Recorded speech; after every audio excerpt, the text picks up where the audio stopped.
Well, hi, my name is Ramney Perez, and this is Cafe Con Letras, where we aim to provide biblical answers for the block. Uh, and today we want to talk about the most important question everyone's asking, but no one is answering. I think it's the question that is really behind so much of what's going on in the most powerful movements, really in our country and in this day and age. Specifically, you see it as we've seen so many different people of color, black men, black women, being murdered and killed, treated unjustly. I think you see really the underlying question that I'm referring to when people get angry about education disparities. I know here in New York City, in the Bronx, where I have the privilege of being a pastor, we've seen a lot of people of color and really people who during this coronavirus pandemic have been dying at a disproportionate rate compared to those who are a little bit more economically resourced. And so I think it's the question underlying those movements. I think it's also the question that's sort of behind a lot of the gender debates in our day. This desire to assert your autonomy and the fact that you are a person. We get angry at so much of the injustice. I think it's also the question behind the pro-life movement that is trying to say those children that are killed while in the womb have meaning. And this is the question that I'm referring to. Why does a human life have value? Everyone's asserting it in every camp, in every movement, but why? And I think in our time, there's a lot of confusion. I think in our culture, there's a lot of confusion about how to answer this. We want to mobilize, we want to act because we feel that humans do have value, but really there's so much confusion as to saying why humans have value. And I think the reason is because of really when we span back and look at how we account for how humanity came into being. What does it mean to be human? You know, in our time, usually there are two ways people. I know specifically here in New York City, there's two ways people tend to answer how the world came to being. And I love the way Francis Schaeffer really delineates it. He says there's basically three points people can land in. One is people think or can say that everything that exists in the world came from nothing. Some kind of event like a big bang occurred, and from that came everything that we see, including human beings.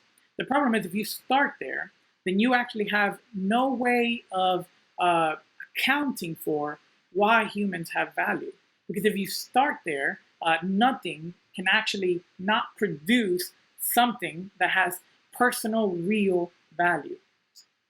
I think the second option people often, and really one of the most common here in the Bronx that I see, is the idea that we came from some kind of force or energy that is divine-like, and you can call it whatever you want to call it, but there is some kind of powerful energy that gave rise to everything that exists, and that sort of unites everything in itself.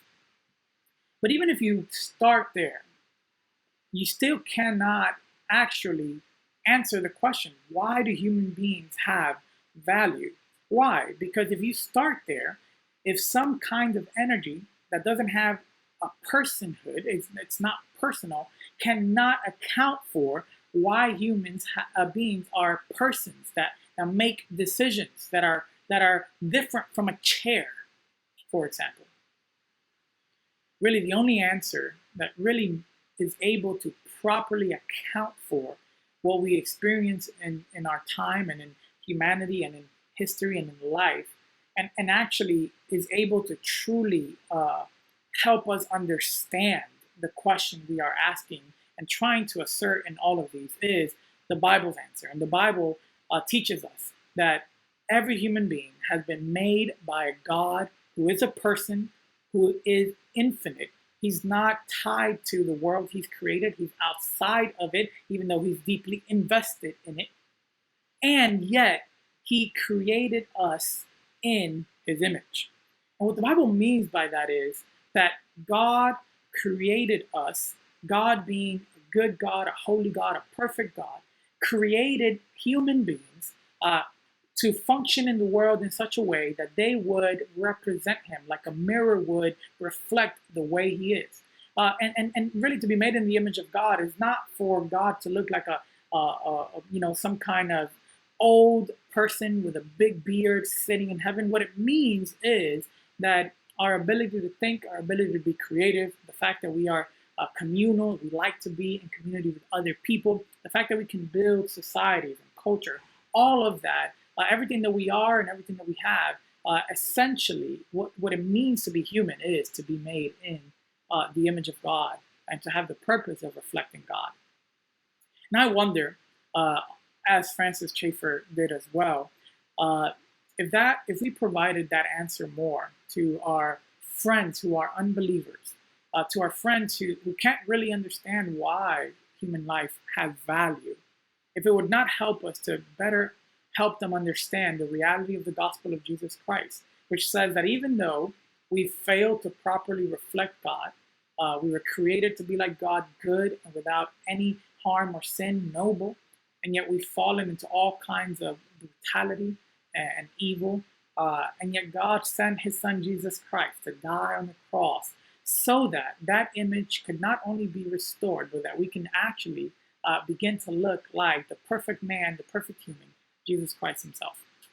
So I think everyone in our time is asking this question: why do human life have value?